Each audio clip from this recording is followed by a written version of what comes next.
So yeah, we're just plastering this element. Kitchen's going in here, and then there's a bedroom at the back.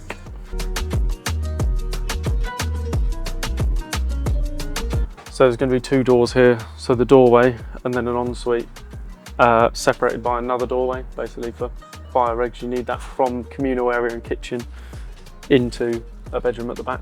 So we've done the exact same thing next door. So we finished that one, Project Catpiss. This is Project Catpiss 2.0, exactly the same. That one's fully let, rents anywhere from 800 to 920 per room. There's no kitchenettes in that one. We decided on this one to do 1 kitchenette room in the loft. They're kind of smaller houses, but bought that one for 280, this one for 310. That one was just an absolute bargain. With 7-bed refi. We just had a 6-bed refi at 630, about a mile away. So 7 refi would be a logical GDV on a 7-bed. So that's what we're looking at.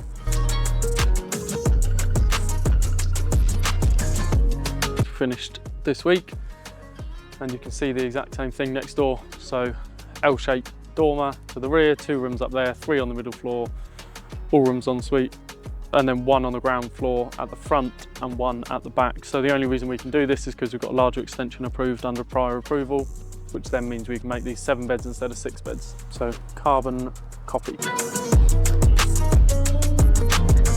So we're about 6 weeks off finishing this project. The furniture's being ordered at the start of next week. It'll all turn up, we'll dress it and advertise. Often we do advertise before we finish a project with renders, only if those timelines are quite close together. What we don't want to do is book in viewings too early, because if you book them 2 weeks in advance, the tenants just either don't turn up or don't confirm when you try and basically confirm that viewing 2 weeks later.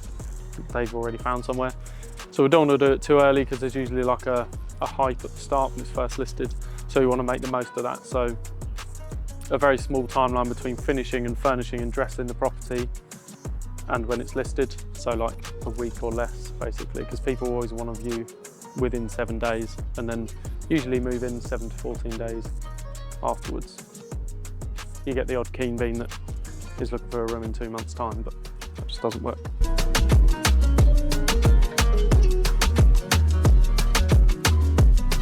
So yeah, same old. Bedroom at the back, bedroom in the middle. This is nice. Artwork, yeah. I suppose in every room basically we've got desk points, TV, aerial points. The desk points have Cat 6, extractors, the light for the en-suites, the light for the room, and then bedside, they're behind there, bedside table, usually a double socket on both sides. And sometimes if we're going a bit more Gucci, we'll put switches by the side of the bed as well. So it's more like hotel room vibes. So this element's all new.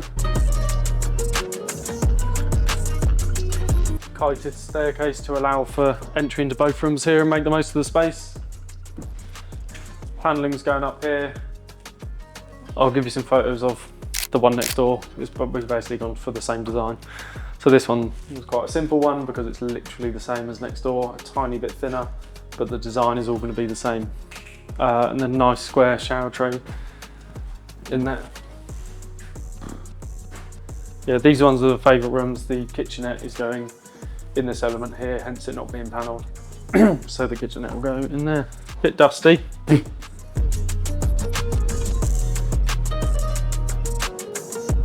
And there you have it. Bought for 310, GDV 735, build cost 220, apart from some rotten floorboards downstairs which will be replaced for 2.5 grand. Sorry. Nope, I'll email her instead then. It's just we had one measured up the other day. I just want to see how the design's looking. I'm hoping it'll be back by today or tomorrow. But we're just going to pop up to Project Grow House, which is the cannabis farm one. Have you been to this one before? No, I don't think we had it when we last shot. So, yeah, it's a cool project. 8 beds from a 4-bed bit of a beast. Bought for 311, which is the steal of the century. So an 8-bed should be worth over 800. Parking at the front, parking at the rear. Just beast house. The loft's just been formed. So then we work our way down the house after that. It's a gangster project. There's a bit of an issue with the electric feed into the house. Just realised people are staring at me. Is that guy famous? Well, I'll tell you something. I've got 10k on Instagram, so pretty much they probably recognise me.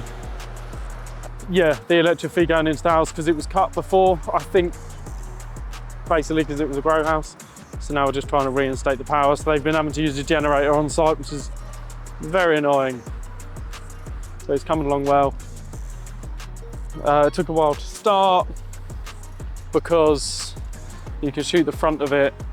Basically, there's a feature on it at the front on this row of houses, and we wanted to make sure we can put a window in that in the loft.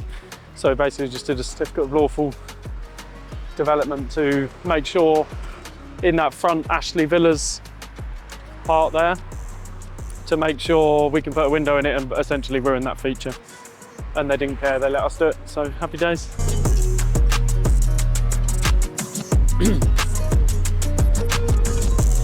Oh, it stinks. That's the generator, runs on diesel. That is said generator.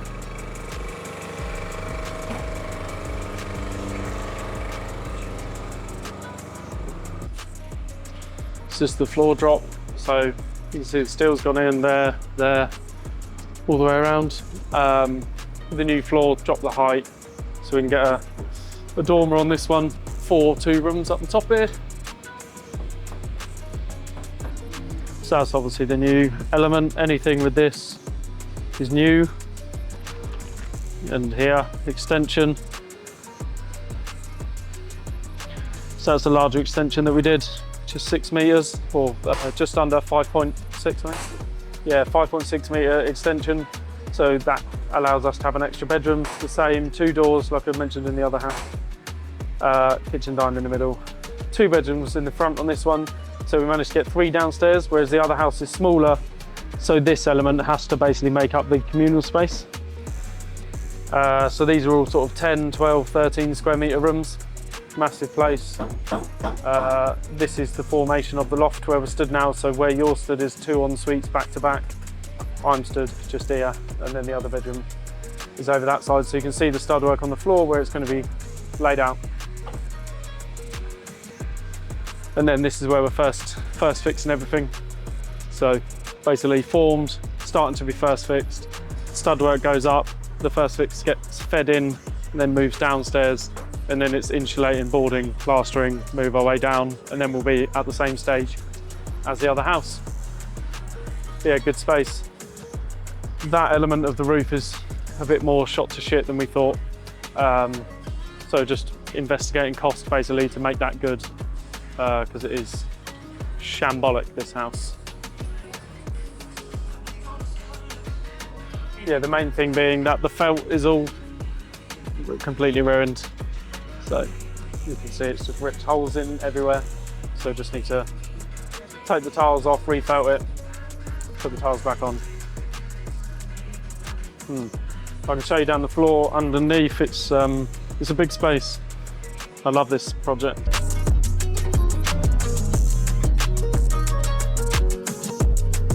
Basically, bedroom 1 in there, bedroom 2 in here, and bedroom 3 back here.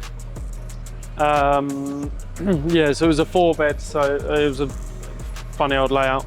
Yeah, just a very deep property, this one, which we love, which I like. So yeah, there was a wall here before, just breaking up this kitchen from living room area. So that wall's down, and then this will all form the communal area, obviously, and the extension out the back. So we've got a big space out the back. So we have the extension, then a fence, and then you'll be able to park 2 cars at the rear. So previously, there was a car left on this site and a motorbike. I'm guessing when the people got arrested for the grow house, they just left it. So we had to get them taken away. Hi guys, thanks very much for watching the video. If you like this kind of content around property and HMOs, then subscribe to the channel. And if you want to see what we're up to at the moment, then click on the link around this video.